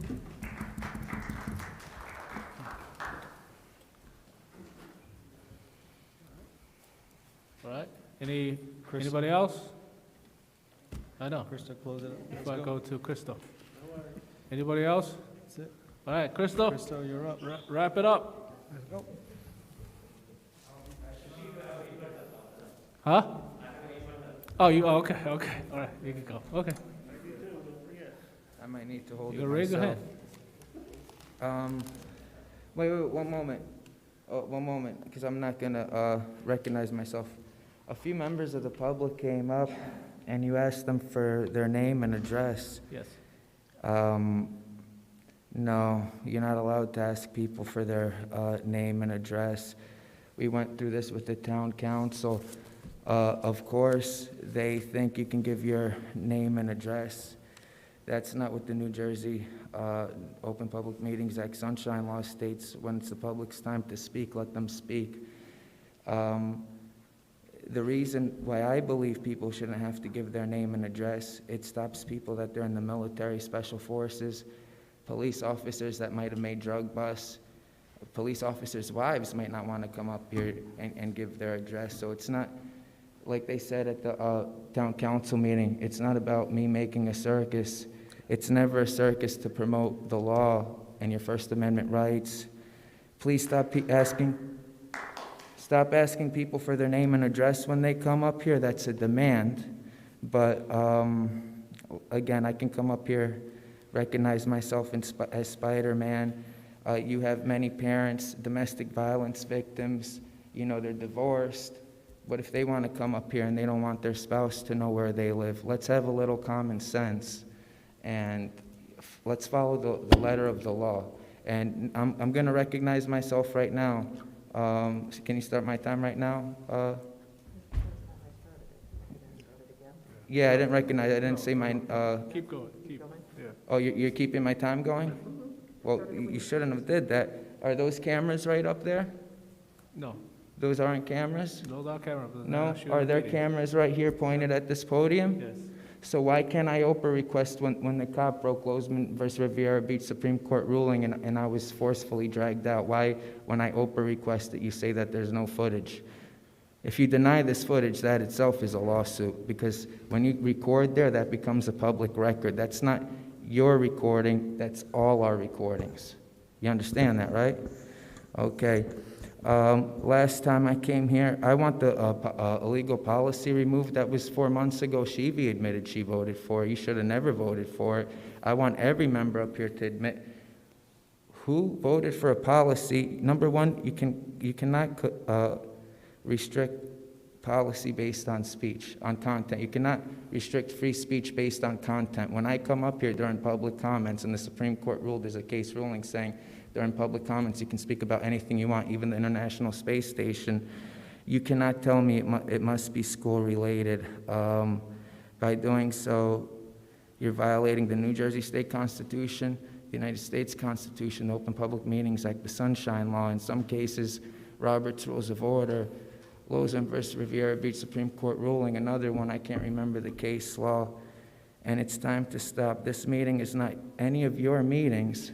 This meeting is for the public to come in, and there's a reason for that.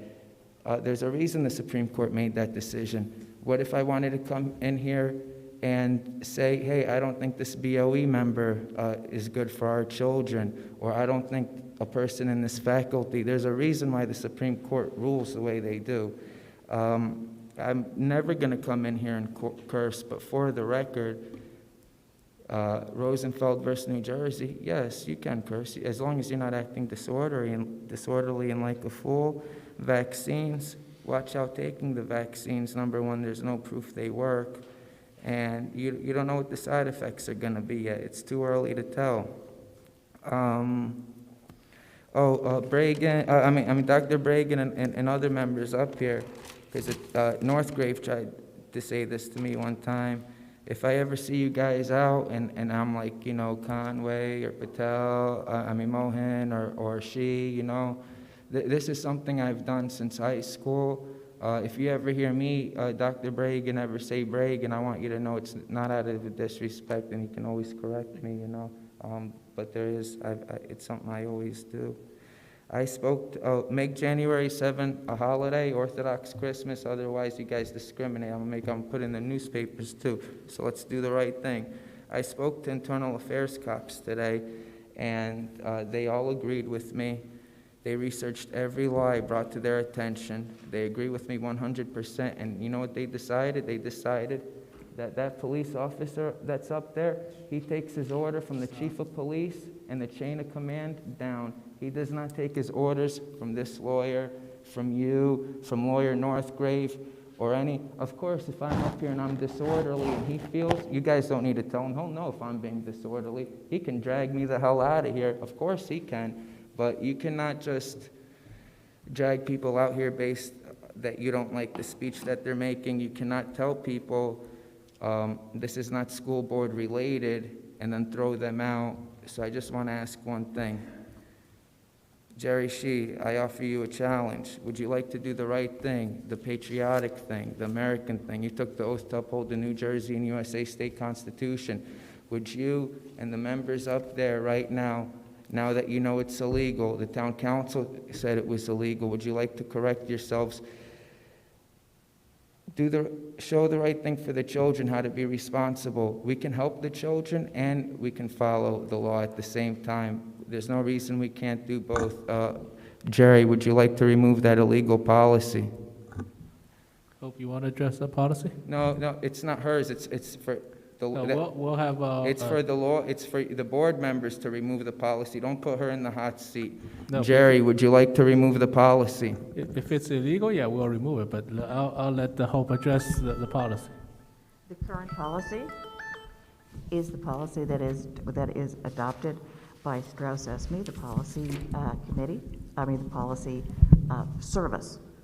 And the language in the current policy is consistent with the language in the Open Public Meetings Act. No, it is not. There's actually a Supreme Court case law that says once public comments hits, you can speak for anything you want. The policy you created says no, if it's not school board related, we can throw you out.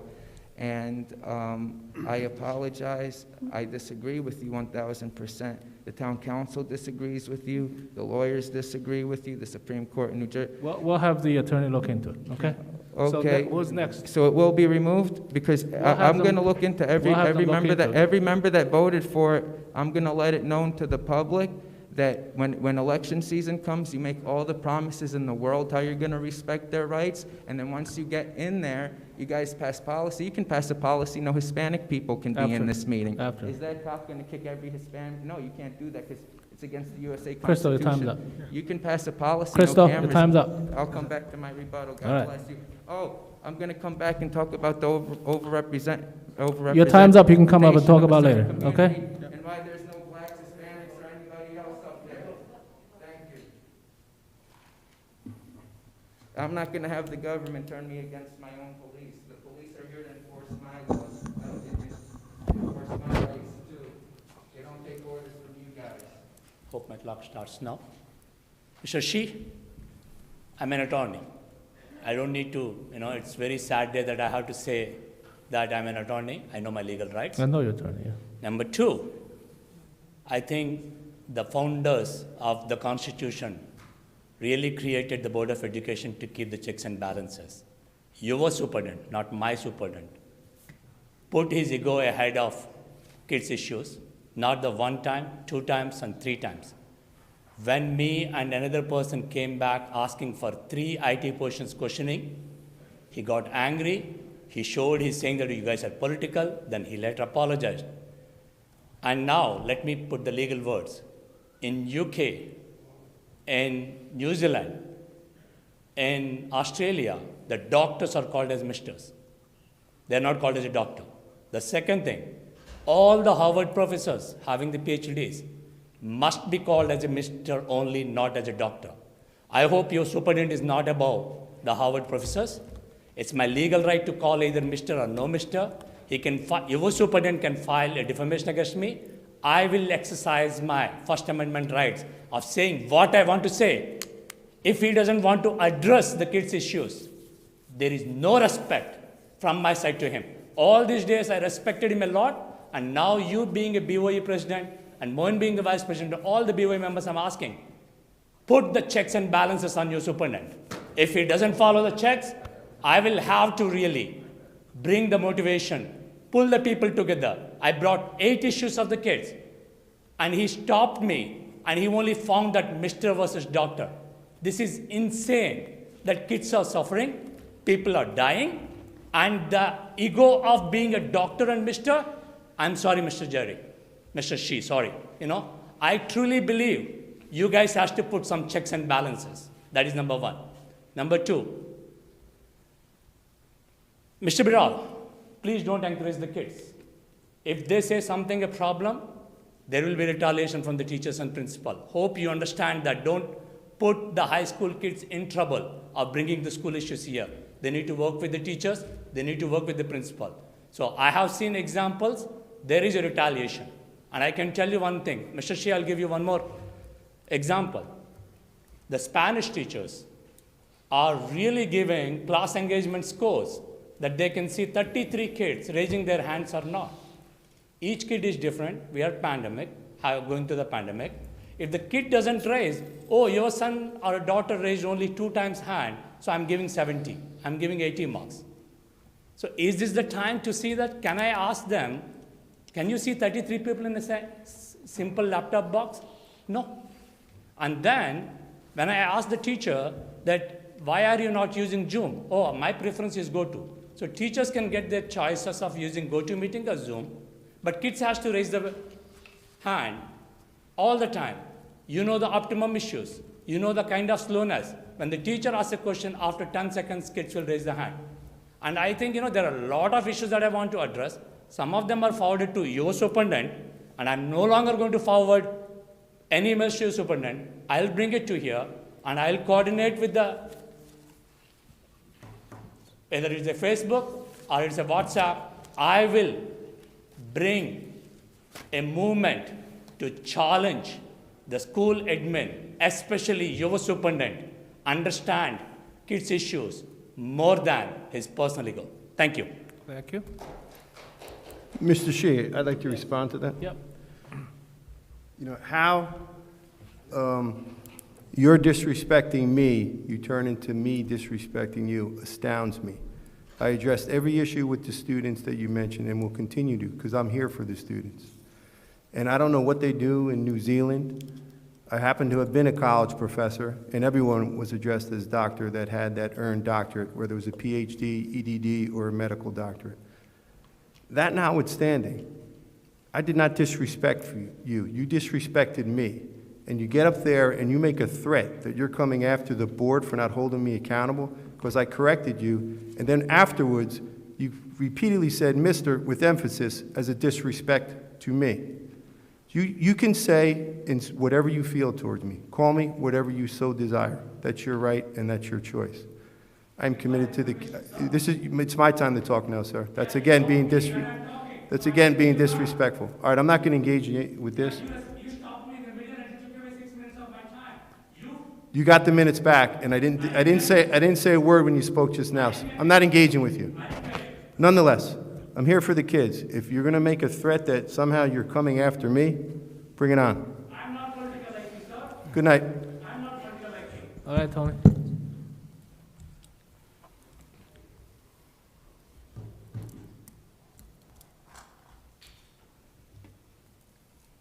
So Tony DePasquale, 2 Pine Street.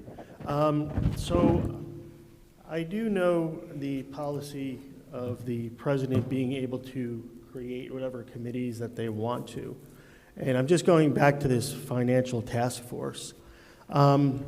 Because with something that is so serious as far as the finances, where are the checks and balances that the president and vice president they can, but where are the check and balances that they will be in place with the vice president and president, that they would be the only ones to choose these 5 people to to create this task force. And I did look at the policy. I know this policy's been around for a long time. But again, where are the checks and balances when you have everybody else up there who has a role in the finances of the board and of the school district? Just to make sure that the people that are chosen for the correct reasons. Again, and I've been saying this for 2 years, the trust of the board, needs to always be there of the residents.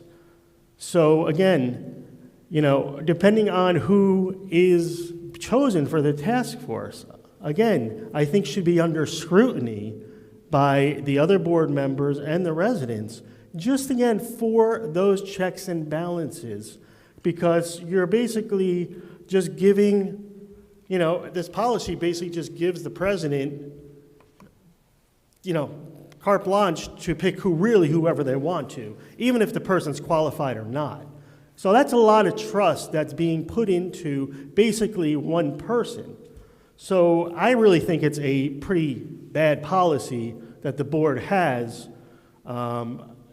to have a president be able to just put a task force together like that. So again, looking forward to see who is going to be on that task force. It will just be interesting to see who, and hopefully we can see the qualifications of those that are chosen. And then just one other thing that I just wanted to bring up. Again, I was reading through the policies last week, and the board's self-evaluation policy that was adopted January 2011, has that ever been done?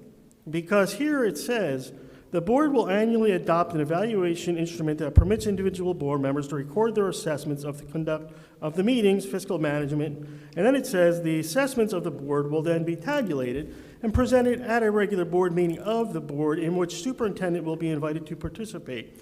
The board will formulate an appropriate goal and priorities that will serve to guide the board in the ensuing school year. Is that done? Has that ever been done? Has it been done in private, private session? Because I know I really have not seen it in public session. So I'm just wondering if you have a policy, again, if I'm wrong that this has been done, well then just let me know. But if it hasn't been done, I'd like to know why. And again, The answer is yes. It has been done? Yes. At board meetings? Correct. When is it done? Is there a specific month? Is it December? We have done that before. I don't remember. Okay. Thank you. Then I'll just make sure. And now, is it done in public? That's the question. I don't recall. Okay, but will It it was be done done. in public? We'll follow the procedure. We'll follow the policy. Thank you. Great. Thank you. Anybody else? Yeah, I know. They tell you to start my time before I even recognize myself. That in itself is another violation of the Open Public Meetings Act. Cristo, Middlesex County, you're welcome to start the time now. Many people say, oh, don't come here to say what you have to say for certain things. Go to the town council. I completely disagree. When 60% of the budget comes to the Board of Education and you're dealing with the children and you guys get more money than the town council receives with all the services that they provide to the community, you guys still get more money, $270 million. So yeah, that's why during public comments, everybody is free to come in here. I don't care what policy you can make a policy, no black people to come in here. Are the police gonna enforce that? So now it goes back to common sense again. About the superintendent's contract, I found it disgusting that when I was running for when I was cheering before, I thought he was bashing the BOE members. I didn't know it was a threat for them to go after you. There's times I mistakenly said superintendent and said your name, and you never interrupted me, and that shows your character right there, because I said some accusations I met on Anderson, and you still let me go. You didn't even correct me, so I don't got a problem with you, Reagan. But if you do corrupt stuff, I'm gonna come back, and I'm gonna take that back, and I'm expose you for it. Now, I happen to be getting sued politically by a teacher. I want to know why the teacher that happens to be suing me has the same. When I was here, Beth Maroney said, Jerry, she said that you paid for every lawyer, for the committee of the whole, for everybody's lawyer.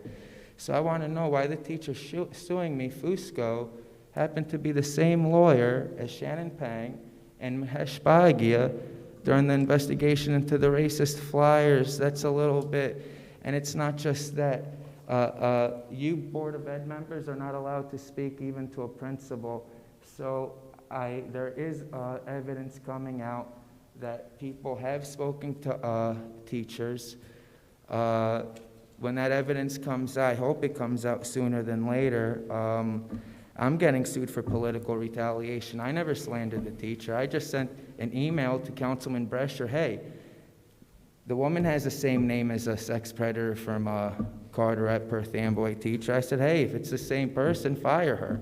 How is that slander? And even if I went out and said whatever, and I thought it was her, that's still not slander. So, in fact, you guys did that lawsuit on me for when I ran for the Board of Education, so you guys can go put out there. You can't slander a teacher. Jerry, I can come up here and say, Jerry, I saw you cutting my brake lines yesterday. What the hell are you trying to do, get me in a car accident? You cannot sue me. Mohan, you cannot tell members of the public that whether you're innocent or guilty, that's, everyone's innocent until proven guilty. What you can't do is tell members of the public that if they question you, you're going to sue them. No. Now you're intimidating the public not to question the government officials. No, I will not stand for that. And I will find out every single member that did that policy. I want it removed. It's going to be removed immediately. It is illegal. And again, using teachers to go after the BOE, to use teachers to go after their political opponents is the most disgusting thing. And there is evidence to it. Out of all the lawyers in New Jersey, why they got Peng's lawyer and Mahesh's lawyer, and you heard Beth Maroney say that Jerry paid for all those lawyers. Common sense. Common freaking sense. Why were there town council members and BOE members conspiring with the teacher to sue a member of the public that I love my community, that the only thing I did wrong is say, hey, if this is a same-sex predator, look into it and fire her for the safety of our children. What did I do wrong, Jerry? I understand the other three scumbags. I hate them too. I would have filed lawsuit on them too. But, at the end of the day, no, you shouldn't have did that, because I'm going to file lawsuits as a personal citizen, but you as a government body should have never did that. Even if I don't like them, they have every right to have questioned that teacher, all of that. And I'm sick of that teacher acting like she was a victim. I heard the bullshit she said in the newspaper article. I heard it. No, Do I need to Rosenfeld versus New Jersey. Do I need to remind you one more time? No, you don't need to remind me. I'll remind you. You're out of order. I am You're not. breaking Robert's Rules of Order, and I'm going to remind you, Rosenfeld versus New Jersey. I'm not cursing again, but Rosenfeld versus New Jersey, I had every right to say what I had to say. I You want to continue didn't, to interrupt me? if you'd let me finish my sentence? Can you wait until after I'm done? No. Well, Let are me you finish stopping my time? sentence, Then no. please. No. My sentence is to remind you that you can be held personally No, I liable. can't. And as you have said, you are already being sued, so that you know that. I'm The just case reminding is you as a getting courtesy. dismissed. The case is getting dismissed. Stop covering up for these people. It was already proven it's a bullshit. You can sue anybody for anything. Doesn't mean the case sticks. You guys made the lawsuit go through just to slander me in the newspaper. Shame on you. Shame on, I'm sorry, not every one of you, but those behind it. Those behind it, you know who you are. The truth is going to come out. All right. I already have the evidence of it. I'm waiting for the right day to release it. Any other public comments? Shannon, was Fusco your lawyer? Was Fusco your lawyer? Jerry, No. can we go into our closed session to make sure we All right, have can I, time let's move constraints on right now, to please? the adjourn to privilege session. Ann? They go after the parents and the students and anybody that criticizes them in any way. Hey. Whereas Section 8 of the Open Public Meetings Act, Chapter 231, PL 1975 permits the exclusion of the public from a meeting in certain circumstances, and whereas this public body is of the opinion that such circumstances presently exist. Now, therefore, be it resolved by the Board of Education of the Township of Edison, County of Middlesex, State of New Jersey, as follows. The public shall be excluded from discussion of and action upon the hereinafter specified subject matters. The general nature of the subject matter to be discussed is as follows. Legal matter regarding Beams and Miller, and interview candidates for the position of board attorney.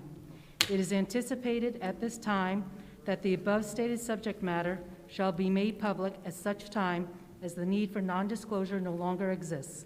This resolution shall take effect immediately. All right, can I have a motion? Motion. Second? Mrs. Maruka, roll call. Mr. Burrell Patel? Yes. Mrs. White? Yes. Ms. Madiker? Yes. Ms. Podolsky? Yes. Dr. Chen? Yes. Ms. Conway? Yes. Ms. Peng? Yes. Mr. Mohan Patel? Yes. Mr. Shi? Yes. All yes, the motion is carried. Okay. So it's probably going to take us a minimum about an hour and a half to go through the process.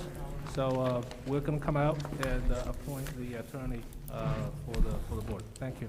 Thank you.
Not much of a crowd.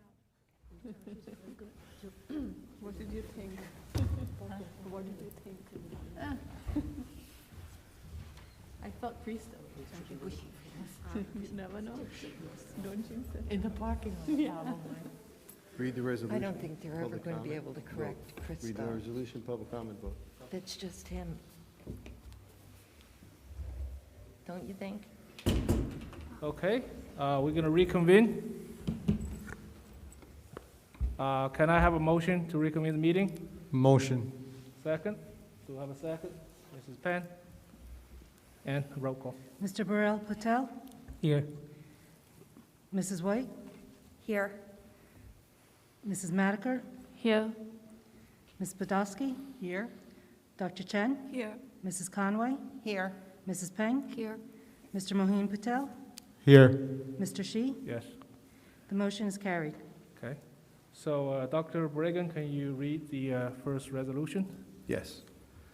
Resolved that the Edison Township Board of Education hereby appoints the firm Mark Attorneys at Law, located in Florham Park, New Jersey, as board attorney of February 1st, 2021 through January 31st, 2022, in accordance with the terms and conditions set forth in the request for proposals dated January 15th, 2021, and be it further resolved that the board shall pay the firm at an hourly rate of $155 plus reimbursement for costs, and be further resolved that the board president and acting business administrator, board secretary are hereby authorized to execute the agreement on behalf of the board, and be it further resolved that the notice of the appointment shall be provided as required by NJSA 18A-18-5A, parentheses 1, and be it further resolved that this resolution and the agreement shall be maintained on file and available for public inspection in the board office. Thank you. Now we're open for public comments. See none? And roll call. You're making a motion? You need a- Oh, yeah, I need a motion. Yes, I'm sorry. Motion. Oh, Mr. Patel, second? I'll second. Okay, Mrs. Penn. Mr. Burrell Patel? Yes on the motion. Mrs. White? Yes. Mrs. Madiker? Yes. Ms. Podolsky? Yes. Dr. Chen? Yes. Ms. Conway? Yes. Mrs. Peng? Yes. Mr. Moheen Patel? Yes. And Mr. Shi? Yes. Motion is carried. Dr. Bergen, the second resolution? Yes. Resolved that the Edison Township Board of Education hereby appoints the firm Inglesino, Webster, Wiscalla, and Taylor, located in Parsippany, New Jersey, as special attorney in the area of special education for the period from February 2021 through January 31st, 2022, in accordance with the terms and conditions set forth in the request for proposals dated January 15th, 2021, and be it further resolved that the board shall pay the firm at an hourly rate of $160 plus reimbursement for costs, and be further resolved that the board president and acting business administrator, board secretary are hereby authorized to execute an agreement on behalf of the board, and be it further resolved that notice of the appointment shall be provided as required by NJSA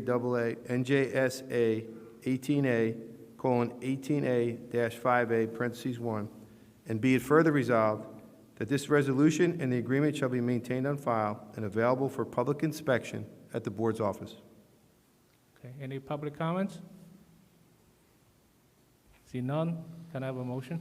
Motion. Okay, Mr. Patel, can I have a second? I'll second it. Okay, another Mr. Patel. Mr. Burrell Patel? Yes on the motion. Mrs. White? Yes. Ms. Madiker?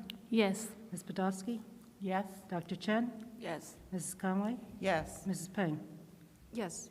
Mr. Moheen Patel? Yes. Mr. Shi? Yes, The motion is carried. thank you. All right, can I have a motion for the adjournment of the meeting? Motion granted. All in favor? Aye. Meeting adjourned. Thank you.